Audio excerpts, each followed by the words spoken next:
ეს ხდება სულ უფრო ხშირი შემთხვევა. რუსული დრონები, რომელთაც კრემლი ამტკიცებს, რომ უკრაინისკენ არიან გამგზავრებული, ხშირად ხდებიან რუმინეთის საჰაერო სივრცეში. ეს დრონები არასდროს იყო განკუთვნილი უკრაინისთვის. ისინი რუსეთის დაშინების ტაქტიკის ნაწილია, რადგან პუტინი და მისი გარემოცვა ცდილობენ რუმინეთი დაარწმუნონ, რომ უკრაინის მხარდაჭერა შეწყვიტოს. ეს არ მუშაობს. რუმინეთს უკვე მობეზრდა რუსეთის თამაშები. ვლადიმირ პუტინი გაოგნებულია, რადგან რუმინეთმა დაიწყო რუსეთის დრონებზე საპასუხო ცეცხლის გახსნა. ეს არის ესკალაცია, რომელსაც ვერ დაიჯერებთ და რომელსაც სერიოზული შედეგები აქვს ნატოსა და უკრაინისთვის. 24 ივლისიდან რუმინეთმა 3 დღის განმავლობაში რუსეთის 3 საბრძოლო დრონი ჩამოაგდო. ამ უკანონო შეჭრები ემთხვევა რუსეთის გააქტიურებულ თავდასხმებს, რომლებიც მიმდინარეობს რუმინეთსა და უკრაინას შორის, 614 კილომეტრიან საზღვართან. რუსეთი ამ შეჭრებს შემთხვევითობას აბრალებს. ის ყოველთვის ასე ამბობს, მაგრამ აქ არსებული კანონზომიერება უეჭველია და რუმინეთის პასუხი აშკარად აჩვენებს, რას ფიქრობს ის ამ დრონებზე თავის საჰაერო სივრცეში. რუსეთის 3-ვე დრონი F-16-ებმა გაანადგურეს. როგორც კი გაირკვა, რომ ეს დრონები რუმინეთის ტერიტორიაზე გადავიდნენ, F-16-ები მაშინვე ცაში აფრინდნენ. პირველი ინციდენტი 24 ივლისს მოხდა. რუსეთის დრონები რუმინეთში სულინასა და ფეთეშტის შორის სადღაც შეიჭრნენ. ხოლო სწორედ იქ მდებარეობს, სადაც ავიაბაზაა. რეაქტიული თვითმფრინავები აფრინდნენ. პირველად 2 Eurofighter Typhoon-ი, რომლებმაც ვერ შეძლეს რუსეთის დრონის ჩამოგდება. შემდეგ მათ მოჰყვა F-16, რომელმაც რაკეტა გაუშვა და რუსეთის დრონი პადინას მახლობლად მინდორში ჩამოაგდო. ნამსხვრევების ინსპექციამ აჩვენა, რომ დრონი იყო რუსული შაჰიდი. უკვე მეორე დღეს იგივე განმეორდა. ოღონდ ამჯერად რუსეთის დრონი რუმინეთში დუნაის დელტასთან გადავიდა. ამჯერად რუმინეთმა 4 თვითმფრინავი გაუშვა. რუსულ დრონს შანსი არ ჰქონდა. ეს მოდელი უფრო ძლიერი იყო ვიდრე წინა რეაქტიული ძრავით აღჭურვილი დრონი, რაც მას უფრო სწრაფს ხდიდა. შემდეგ 26 ივლისს მესამე რუსული დრონი გადაკვეთა საზღვარი დაახლოებით დილის 10 საათსა და 15 წუთზე. კлау F-16-ები აფრინდნენ ფეთეშტიდან. ამჯერად რუსული დრონი გაანადგურეს შავი ზღვის რუმინეთის ტერიტორიულ წყლებში. F-ი დრონის შეჭრა შეიძლება დამთხოვად ჩაგვეთვალა. 2 უკვე ეჭვს იწვევს და 3. ეს უკვე ნიმუშია, რაც მიანიშნებს, რომ ეს ყველაფერი რუსეთის მხრიდან ძალიან განზრახული იყო. აქ თავარი დუნაის მდინარეა და იმის გაგება რაც იქ ხდება ნათელს ქმენს, რატომ ხდებიან რუსული დრონები რუმინეთის ტერიტორიაზე. ომის დიდი ნაწილის განმავლობაში რუსეთი ამ მდინარეზე მდებარე უკრაინულ პორტებს უტევდა. ამის კარგი მიზეზი აქვს. დუნაი უკრაინისთვის მთავარი საექსპორტო არხია, რომლის მეშვეობითაც ქვეყანა თავის მარცვლეულს მსოფლიოს აწვდის. ამ ერთი წყლით სავსე არტერიის საშუალებით უკრაინა ყოველწლიურად მილიარდობით დოლარის შემოსავალს იღებს. რუსეთს ამის შეჩერება სურს. ეს წლებია სურს. საუკუნეების განმავლობაში დუნაის პორტები, როგორიცაა ისმაილი და ოდესა, შედარებით მშვიდი იყო. ხშირად მათ გარშემო მძვინვარე ომები არ ეხებოდა. ახლა ეს პორტები სამიზნეა, რადგან რუსეთი ცდილობს უკრაინის მარცვლეულის ინდუსტრიით მიღებული შემოსავლის დიდი ნაწილი წაართვას, რაც მსოფლიოში გაყიდული მთელი ხორბლის 10%-ს შეადგენს. უკრაინის ექსპორტი მილიონობით ადამიანს კვებავს. რუსეთს უხჩევნია ეს ადამიანები შიმშილით დაიღუპონ, ვიდრე უკრაინას გაძლიერების საშუალება მისცეს. რუსეთი მუდმივად ესხმის თავს დუნაის პორტებს. მაისში ისმაილი ორჯერ დაარტვეს. ერთხელ 2 მაისს და მეორედ 19 მაისს, რაც პორტის ინფრასტრუქტურის დაზიანებას იწვევს. რატომ არის ეს ყველაფერი მნიშვნელოვანი რუმინეთის კონტექსტში? დუნაის მდინარის ნაწილი დაახლოებით უკრაინასა და რუმინეთსა რუმინეთს შორის საზღვარზე გადის. ამას ხედავთ ბოლო დრონების შეჭრის მეორე შემთხვევიდან. ეს მოხდა რუმინეთის დუნაის დელტაში. წლების განმავლობაში რუსეთი იყენებდა ამ მდინარის უკრაინასა და რუმინეთს შორის გაყოფას, რათა თავი გაემართლებინა, როცა მისი შაჰედები რუმინეთის ტერიტორიაზე შედიოდნენ. ჩვენ რუმინეთის დაბომბვას არ ვცდილობდით, იტყოდა კრემლი. ჩვენი მიზანი უკრაინა იყო და გარკვეული დროის განმავლობაში ამ განცხადებებს შეიძლება გარკვეული სანდოობაც ჰქონოდა. ელექტრონული ბრძოლის სისტემები, რომლებიც დრონების კურსიდან გადაყვანას ემსახურება, სავარაუდოდ უკრაინის დუნაის ყველა პორტშია დამონტაჟებული. სრულიად შესაძლებელია, რომ რუსული დრონები სიგნალის ჩახშობის შემდეგ შემთხვევით რუმინეთში მოხვდნენ. მაგრამ ერთი პრობლემა არსებობს. შემთხვევითი გადაცდენა დრონების აქა-იქ გამოჩენას შეიძლება ხსნიდეს. მაგრამ როგორც Kiev Post აღნიშნავს, ბოლო 3 შეჭრა უკვე 31, 32 და 33 შემთხვევა უკრაინის ომის დაწყების შემდეგ. ყოველჯერ რუმინეთს იძულებული გაუხდა გამოფრენო და გამანადგურებლები დრონებთან გასამკლავებლად. თუმცა ადრე ისინი უბრალოდ აკვირდებოდნენ და არ ანადგურებდნენ ამ დრონებს. ამის გარდა რუსული დრონების ნამსხვრევები რუმინეთის ტერიტორიაზე დაახლოებით 50-ჯერ აღმოაჩინეს. მარტივად რომ ვთქვათ, ეს რიცხვები ძალიან დიდია. ამ შეჭრათაგან უმეტესობა შემთხვევითი არ არის. და 3 შემთხვევა 3 დღეში ნამდვილად დამთხვევა არ არის. რუსეთს აღარ შეუძლია დუნაიზე თავდასხმების საბაბად გამოიყენოს. კრემლი სპეციალურად აგზავნის ამ დრონებს და ამის ძალიან კარგი მიზეზი არსებობს. 1,71 მილიონი დოლარი. დაახლოებით ამდენი დახარჯა რუმინეთმა 24 ივლისიდან 26 ივლისამდე, რომ ჩამოეგდოს 3 დრონი, რომლებიც მის საჰაერო სივრცეში შევიდნენ.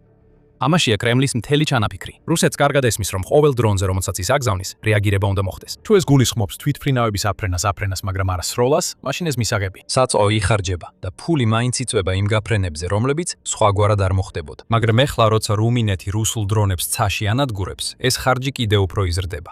რაკეტები გამოიყენება. ეს რაკეტები ასობით ათასი დოლარი ღირს. რუსეთისთვის ამ შემთხვევითი დრონების შეჭრისას ის მსხვერპლს სცირავს შაჰიდებს, რომლებიც რამდენიმე ათეული ათასი დოლარი ღირს. სანაცვლოდ კი ამ ინვესტიციაზე ბევრად უფრო დიდ სარგებელს იღებს. მაგრამ რუსეთმა არასწორად გათვალა. რასაც აქ რეალურად ხედავთ, ისაა რომანია, რომელიც პუტინის პატარა თამაშების დაიღალა და მოყიჭდა. იმ დონემდე, რომ მან თავი გადაიქცია ლიდერად ნატოს დოქტრინის სრულად გადახალისებაში. რუსულ დრონებს აღარავინ გააცილებს. აღარავინ დააკვირდება და არ დააკვირდება მათ. ეს დრონები განადგურდება და ეს ყველაფერს ცვლის ფსულის პუტინისთვის. სანამ უფრო ღრმად შევალთ, რუსეთი კვლავ ამტკიცებს უდანაშაულობას. რა თქმა უნდა, ასეა. რუსეთი მძვინვარებით გამოეხმაურა რუმინეთის რეაგირებას ამ ბოლო საჰაერო შეჭრებზე, როდესაც რუმინეთმა ჯერ რუსეთის დესპანი რუმინეთში, ვლადიმირ ლაპაევი დაიბარა და შემდეგ გააძევა ეს დესპანი გაფრთხილებით, რომ მას ქვეყანა 5 დღის განმავლობაში უნდა დაეტოვებინა. რუმინეთმა ასევე გაიწვია საკუთარი ელჩი რუსეთიდან. ბუქარესტში რუსეთის საელჩო განრისხებულია. ის ამტკიცებს, რომ გაძევება არანაირად არ იყო გამართლებული, რადგან კვლავ იმეორებს კრემლის პოზიციას, რომ არც ერთი დრონის შეჭრა არ ყოფილა განზრახული. რუსეთი უბრალოდ ცდილობდა უკრაინაზე დარტყმას. იგივე ძველი საბაბი. რუსეთს ასევე ეშინია, რომ რუმინეთი ესკალაციისკენ ისტრაფოს. მუქარები უკვე ისე ისრება, როგორც ნეხვი მაიმუნების ვოლიერში. საელჩომ განაცხადა, რომ დესპანის გაძევება უპასუხოდ არ დარჩებოდა.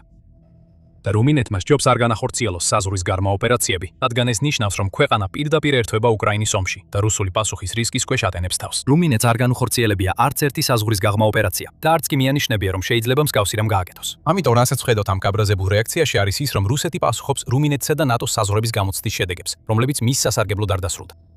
ამ გაბრაზებას შიშიაც ერთვის და ჩვენ აგიხსნით რატო.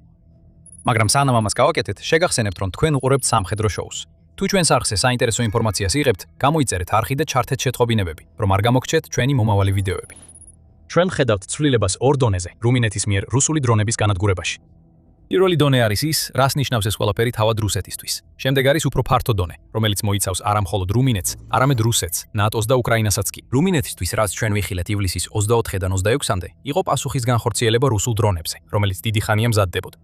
უკვე 2025 წლის მაისში რუმინეთმა მიიღო ახალი კანონი, რომელიც მის სამხედროებს საშუალებას აძლევდა ჩამოეგდოთ დაუშვებელი დრონები, რომლებიც რუმინეთის საჰაერო სივრცეში შევიდოდნენ. მოგვიანებით იმავე წელს გავრცელდა ინფორმაცია, რომ რუმინეთი ამერიკული წარმოების მეროფსის სისტემას განალაგებდა დრონებისგან თავდაცვის გასაძლიერებლად. ეს სისტემა ფაქტობრივად ჩამონგდები დრონია. ისეთი პატარაა, რომ პატარა სატვირთოს უკანა ნაწილშიც კი ეტევა, მეროფს შეუძლია შეუმავალი დრონების ამოცნობა. მას ასევე შეუძლია მათი განათი განადგურება ხელოვნური ინტელექტის დახმარებით, რაც საშუალებას აძლევს დაძლიოს სიგნალის ჩახშობა და სხვა ელექტრონული ჩარევა. თუმცა მიუხედავად ამ ნაბიჯების გადადგმისა, იყო წინააღმდეგობა რუსული დრონების რუმინეთის საჰაერო სივრცეში განადგურებასთან დაკავშირებით. მაშინაც კი როცა შეჭრები უფრო ხშირი გახდა, კანონმდებლობას, რომელიც დრონების ჩამოგდების უფლებას იძლეოდა, ეწინააღმდეგებოდნენ რუმინეთის რამდენიმე უფრო ნაციონალისტური პოლიტიკური პარტია. სავარაუდოდ იმიტომ, რომ ისინი ამ კანონში პოტენციურ ესკალაციას ხედავდნენ, რაც შეიძლება რუსეთის რისხვას გამოეწვია. ეს წინააღმდეგობა აშკარად გაქრა და ამის მიზეზი უკავშირდება მაისში მომხდარ ინციდენტს, რომელსაც რუმინელი სამხედრო ანალიტიკოსი რადუ ტუდორი ABC News-თან საუბარში ფსიქოლოგიურ ბიძგად მიიჩნევს, რამაც რუმინეთს საბოლოოდ უბიძგა, რომ რუსულ დრონებთან დაკავშირებით რაღაც გაეკეთებინა. აქამდე ალბათ ნატოში მოკავშირეების გადაწყვეტილება იყო, რომ არ ეპასუხათ ცეცხლით, რადგან ეს გარკვეულწილად ესკალაციის საფრთხეს შეიცავდა, ამბობს ტუდორი. ახლა კი ეს უკვე რუმინეთის გადაწყვეტილებაა. აი რატო. 28 მაისს გავრცელდა ინფორმაცია, რომ რუმინეთი კიდევ ერთი დრონის შეჭრის მსხვერპლი გახდა. ხოლო ეს შემთხვევა განსხვავებული იყო. ის ნამდვილად უფრო საშიში იყო. რუსული დრონი შეეჯახა საცხოვრებელ კორპუსს აღმოსავლეთ რუმინეთში, რის შედეგადაც დაშავდა დედა და მისი შვილი. რუმინეთმა იცოდა, რომ დრონი მოდიოდა. ის რადარით იყო დაფიქსირებული, თუმცა გამანადგურებლები არ გაუშვეს მის ჩამოსაგდებად და შედეგად ორი ადამიანი თითქმის სიცოცხლეს დაემშვიდობა. ეს იყო ის მომენტი, როცა თქვეს საკმარისია. აღარ სურდათ იგივე რისკის გაწევა და რუმინეთმა მკაფიოდ განაცხადა, რომ ამიერიდან მის ტერიტორიაზე შემოსული ნებისმიერი რუსული დრონი ჩამოაგდებენ. რუმინეთმა ეს მტკიცება სამჯერ დაამტკიცა 3 დღის განმავლობაში. პუტინისთვის ეს ნიშნავს, რომ რუმინეთი მკაფიო გზავნილს უგზავნის, მასთან თამაში არ ღირს. რუსეთმა საზღვრები ზედმეტად ბევრჯერ გამოსცადა. ახლა კი ყოველ ჯერზე, როცა კრემლი კი ცდის, რუმინეთი მტკიცედ უპასუხებს. რუმინეთის პასუხის ეს ცვლილება მხოლოდ ამ ერთ ნატოს წევრს არ ეხება. უпростоრად რუმინეთმა თავი წარმოაჩინა როგორც ლიდერი ნატოს დოქტრინის გარდაქმნის პროცესში, როდესაც საქმე რუსულ ჰიბრიდულ ომთან გამკლავებას ეხება. ეს არის ერთ-ერთი უფრო ფართო მნიშვნელობის შედეგი. რუმინეთი ნატოს რუსეთისადმი პოლიტიკის საყრდენი გახდა, არა მხოლოდ იმიტომ, რომ მას უკრაინასთან საზღვარი აქვს, არამედ იმიტომაც, რომ ის ნატოს შავი ზღვის სტრატეგიისთვის მნიშვნელოვანია. ახლა შეგვიძლია რუმინეთი განვიხილოთ როგორც პირველი ფენა თავდაცვითი სისტემებისა, რომლებიც მომავალში რუსეთის თავდასხმის წინააღმდეგ არის განლაგებული. F-16-ები ამის მტკიცებულებაა. მათგან 70 ახლა რუმინეთშია განთავსებული, რამდენიმე კი ისეთ ქვეყნებიდან, როგორიცაა ნორვეგია, პორტუგალია და ნიდერლანდები. რუმინეთმა ასევე გამოყო 10 მილიარდი დოლარი ამერიკულ შეიარაღებაზე, მათ შორის Patriot-ის საჰაერო თავდაცვის სისტემებზე და 32 ერთეული F-35-ის მარაგზე, რომლებიც ქვეყანას უნდა მიეწოდოს. რასაც აქ ხედავთ არის ფრონტის გამაგრება. ქვეყანა, რომელიც რუსული შეჭრის რისკის ქვეშ იქნებოდა, განსაკუთრებით თუ ვლადიმირ პუტინი უკრაინაში წარმატებას მიაღწევს, ახლა თავის დამსახურებულ ადგილს იკავებს ნატოს ალიანსის ერთ-ერთ ყველაზე მნიშვნელოვან წევრად. რუმინეთი თავდაცვის, უსაფრთხოებისა და განძლეობის ბანკის დამფუძნებელი წევრია. ის იწყებს რამდენიმე საჰაერო თავდაცვის ინიციატივას, რომლებიც ყველა მიმართულია რუსეთის აგრესიის წინააღმდეგ. რუმინეთი ასევე ნატოს ბალისტიკური სარაკეტო თავდაცვის ფარის მნიშვნელოვანი ნაწილია შავი ზღვის გარშემო, თურქეთთან ერთად. ქვეყანა მილიარდებს ხარჯავს თავისი საჰაერო ბაზების გაფართოებაზე და თურქეთთან და ბულგარეთთან ერთად შეუერთდა შავი ზღვის ნაღმების გაწმენდის ოპერაციას. ყველაფერი ეს ძალიან მარტივ რამეს ნიშნავს. რუმინეთი ნატოსთვის ახლა უფრო მნიშვნელოვანია ვიდრე ოდესმე. და ამ მნიშვნელობას ხაზს უსვამს ის სამი ჩაჭრა, რომელიც ახლა ხან ვიხილეთ, რადგან ეს ჩაჭრები ასახავს დოქტრინალურ ცვლილებას იმაში, თუ როგორ ეკიდება ნატო რუსეთის დრონებს. წლების განმავლობაში ნატოს პოლიტიკა რუსეთის მიმართ მარტივი იყო. დააგვირდი, მიაცილე, გაავრცელე განცხადებები, არასდროს გაამწვავო. სამიზნეზე სროლა, რომელიც რუსულ სამიზნედ მიიჩნეოდა, 10 წლეულების განმავლობაში წარმოუდგენელი იყო, მათ შორის პუტინის 2022 წლის უკრაინაში შეჭრის შემდეგაც. სამიზნეზე თავდასხმა ესკალაციის რისკს ქმნის. ეს შეიძლება პუტინის სასარგებლოდ იმოქმედოს, განსაკუთრებით თუ მას სჭირდება გამართლება ნატოსთან დაკავშირებულ ქვეყანაზე შეჭრისთვის. ზოგ შემთხვევაში ეს დოქტრინა კვლავ ძალაშია. თუ რუსეთი გამანადგურებელ თვითმფრინავს რუმინეთის ტერიტორიაზე გააგზავნის, მას შეხვდებიან F-16-ები და Eurofighter ტაიფუნები, რომლებიც რუსულ თვითმფრინავს გვერდით გაყვებიან და ტერიტორიის მიღმა გააცილებენ. ასეთი ტიპის სამიზნის განადგურება სახიფათოა. პუტინი თუ პილოტს დაკარგავს, მას ექნება ყველა არგუმენტი, რომ რუსი ხალხი ნატოს წინააღმდეგ გააერთიანოს. მაგრამ დრონები განსხვავებულია, ისინი უპილოტოა და რუმინეთის შემთხვევაში რუსეთი მუდმივად ამტკიცებს, რომ ისინი ნატოს საჰაერო სივრცეში განზრახ არ შედიან. დრონებთან გამკლავებისას ხედავთ, როგორ იცვლება დოქტრინა. ნატო სულ უფრო მეტად მზადაა ეს როლს ასეთ სამიზნეებს. ამის დასტურია Drone Edge ინიციატივა, რომელიც ივნისში დაიწყო და ვნახავთ, რომ ნატო ერთობლივად 40 მილიარდ დოლარს ჩადებს პროგრამაში, რომელიც შექმნილია იმისთვის, რომ აღმოაჩინოს, ამოიცნოს და რაც მთავარია, დრონების საფრთხეების განეიტრალება. ამ პროგრამის დასრულებას 5 წელი დასჭირდება, მაგრამ ეს პუტინისთვის სიგნალია, რომ ნატო დრონებს აღარ ეპყრობა არასერიოზულად. როცა დაინახავს, გაანადგურებს. რუმინეთმა ამ პოლიტიკის განხორციელება დრონების ჩამოგდებით დაიწყო.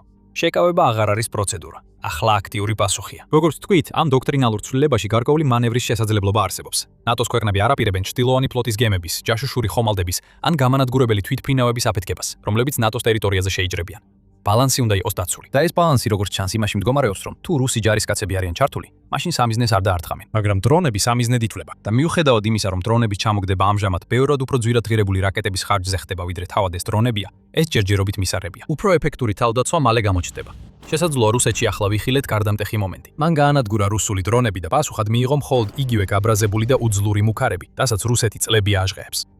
სხვა ქვეყნები, რომლებიც რუსეთის საჰაერო შეჭრების მსხვერპლნი იყვნენ, როგორიცაა პოლონეთი, ბალტიის ქვეყნები და დანია, ამას დაინახავენ და მათი თავდაჯერებულობა განახლდება. თუ რუმინეთს შეუძლია ამის გაკეთება, მათაც შეუძლიათ. ვლადიმერ პუტინმა ახლახან დაამტკიცა, რომ ის არ აპირებს ესკალაციას დრონების გამო. ეს გვიყვანს რუმინეთის ქმედებების ფართო ასპექტის მეორე ნაწილამდე. ვლადიმერ პუტინი უკრაინის ომის დიდი ნაწილის განმავლობაში ნატოს გამოცდას უტარებდა. მან ჯერ ნატოს არც ერთ წევრ ქვეყანაში არ შეუჭრია, ჯერ არ. მაგრამ საჰაერო შეჭრები, როგორც რუმინეთში მოხდა, ნატოს მთელ ტერიტორიაზე ხდება და ამასთან ახლავს სხვა ჰიბრიდული ომის სტრატეგიები, მათ შორის დივერსიები, კიბერშეტევები და დეზინფორმაციის კამპანიები. რუსეთი ამ ტიპის თავდასხმებს იყენებს, რათა ნატოს რეაგირების ზღვრები მოსინჯოს. მას სურს როგორც რეაქციები გამოსცადოს, ასევე განხეთქილება შექმნას. პუტინის იდეალური სცენარია, რომ ნატოს ლიდერებს შორის იმდენი კამათი დაიწყოს იმის შესახებ, თუ როგორ უნდა გაუმკლავდნენ რუსეთის ქმედებებს, რომ საბოლოოდ არაფერი გაკეთდეს. დახლეჩა სისუსტეს ქმნის, რომლითაც რუსეთი სარგებლობს. ყოველი თავდასხმა, რომელსაც პირდაპირ პასუხი არ მოჰყოლია, პუტინისთვის სიგნალია, რომ შეუძლია ესკალაცია გააგრძელოს. ეს ყველაფერი განზრახდება. მათ შორის დრონებიც, რომლებიც შემთხვევით რუმინეთში ხდებიან. პუტინის მთავარი პრობლემა 24 და 26 ივლისის შემდეგ ისაა, რომ თავისი ესკალაციის სტრატეგიით კედელს შეეჯახა. ნატოს ლიდერები მიხვდნენ მის გეგმებს. პოლონეთის ეკონომიკური განვითარების და ტექნოლოგიების სამინისტროს სახელმწიფო მდივნის მის მოადგილემ მიხალ ბარანოვსკიმ ეს ნათლად თქვა, როცა მაისის ინციდენტზე საუბრობდა, რომელმაც 2 რუმინელი სამოქალაქო პირი დააზარალ. ეს შეცდომები არაა, ეს პროვოკაციებია. ეს უკიდურესად სერიოზულია. ამ ესკალაციის მასშტაბის გადაჭარბებით შეფასებაც კი ძნელია, უთხრა მან ევრონიუსს. რუმინეთიც ისევე კარგად იცის ეს, როგორც პოლონეთი და თავისი გამანადგურებელი თვითმფრინავების რის რეაგირებით მან პუტინს უთხრა, რომ აღარ მისცემენ ესკალაციის საშუალებას. პასუხები იქნება. რუსეთის დრონებს აღარ აქვთ თავისუფალი მოქმედების უფლება, რომ ქაოსი გამოიწვიონ. როდესაც ნატო პასუხს სცემს რუსეთის გამოწვევებს, იმ პასუხით, რომელთა მოსმენაც პუტინს არასდროს სურდა, პაზლის ბოლო ნაწილი უკრაინაზეა დამოკიდებული. ერთ-ერთი მთავარი მიზეზი, რატომაც პუტინს სურს ნატოს დაყოფა, არის იმის შეზღუდვა, თუ რამდენი დახმარება მიაღწევს უკრაინას. გაყოფა ქმნის კონფლიქტს, ხოლო კონფლიქტი იწვევს კამათს იმის შესახებ, რა იარაღი გაიგზავნოს და საერთოდ გაიგზავნოს თუ არა რამე. ერთი ხელის მოსმით, რუმინეთმა პუტინს აჩვენა, რომ არ შეეშინდება და არ შეწყვეტს უკრაინის მხარდაჭერას. პირიქით, ეს მხარდაჭერა კიდევ უფრო გაძლიერდება, რადგან რუმინეთი ახლა მზად არის აქტიურად დაარტყას რუსულ ობიექტებს, თუ ისინი მის ტერიტორიაზე შევლენ. ნიშნავს ეს იმას, რომ რუმინეთი უკრაინაში შევა და საზღვარს გადასულ ოპერაციებს ჩაატარებს? არა.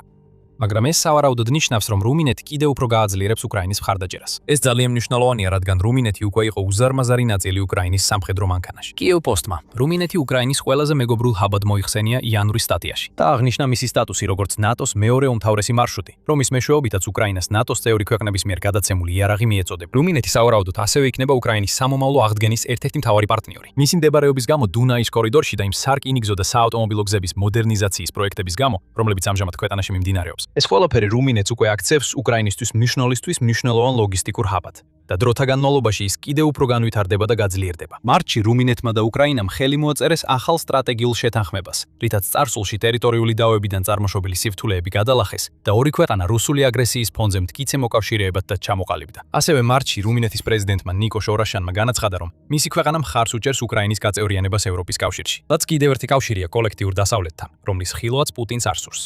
როდესაც რუსეთმა 24 ივლისს დაწყებულ შაბათ-კვირას დრონები გაუშვა რუმინეთში, ეგონა რომ ეს ჩვეულებრივი ტესტი იქნებოდა.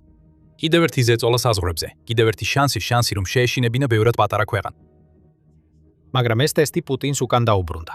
რუმინეთმა რუსეთის დრონებს განადგურებით უპასუხა და ამით თავისი პოზიცია დააფიქსირა.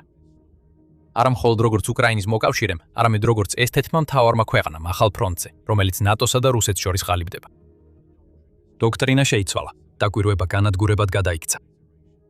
ახლა პუტინმა იცის, რომ ის ცეცხლთან თამაშობს ყოველ ჯერზე, როცა მომავალში ცდილობს რუმინეთის წინააღმდეგ ტესტის ჩატარებას.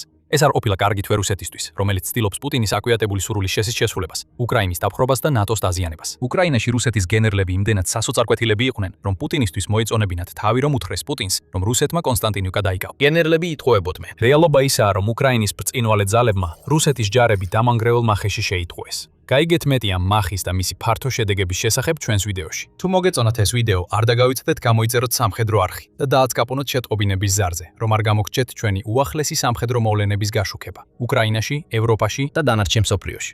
და მადლობა როგორც ყოველთვის რომ უყურებთ.